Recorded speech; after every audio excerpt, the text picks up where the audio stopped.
Hi everyone, welcome to Multisensory Monday, Sarah's Spelling School.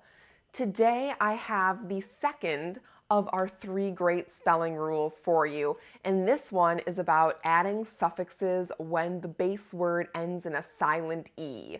So remember, I mentioned our 3 great spelling rules when we did the 1-1-1 doubling rule. That would be the first one. This is the second one, and there's going to be one more coming up for you. So the rule is, when a word ends in silent E, you hide the E when adding a suffix that starts with a vowel. Now, a lot of programs and a lot of places will teach that you drop the E, like drop the E and add ing. That's a phrase I remember from elementary school. I really prefer to teach my students to hide the E rather than drop it, because the E is still there. You're going to read that word with a long vowel sound like the E is there. So if we have the word stripe and I want to add ing, I'm going to say striping, even though I don't see an E there. I'm still going to say it with that long I sound. So the E is not really getting dropped. It's not going out completely. It's getting hidden. My activities today help reinforce that idea of hiding the E. My first activity was named by one of my colleagues, to E or not to E.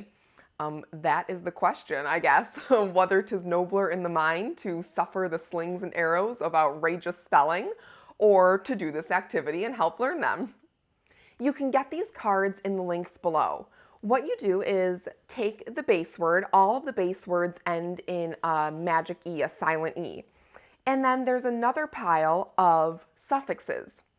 The students are going to flip over a base word. We have trade, and a suffix. We have ly, and then decide if they need to hide the E or not. Remember, you hide the E if the suffix starts with a vowel.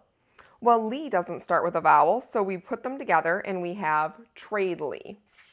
Next, we have scrape, ing. Ing is a vowel suffix, so I have to hide the E and read scraping. So what you'll notice is that you really want to make sure the students are hiding the E. They're not completely dropping it. I have another simple activity to help students practice this. Give your students a note card and let them decorate their own E. This is going to represent the magic E or the silent E at the end of a word. Then you're going to say suffixes, and the students will decide if they keep the E and hold it up, or if they have to hide the E and put it behind their back. So the students hold up the E, and the teacher might say less. Keep the E. Next might be ish. Hide the E if it's a vowel suffix. So this is a really fun, easy way to practice. I hope you enjoyed learning the second great spelling rule, and I hope that you'll use these activities to help reinforce hiding the E, because the students are still going to need to remember to read a long vowel sound if it's a magic E at the end of the word. I'm going to take a brief break. I'll be back in 2 weeks with the next installment of Sarah's Spelling School. Please make sure to like and share this video, and thank you so much for joining me.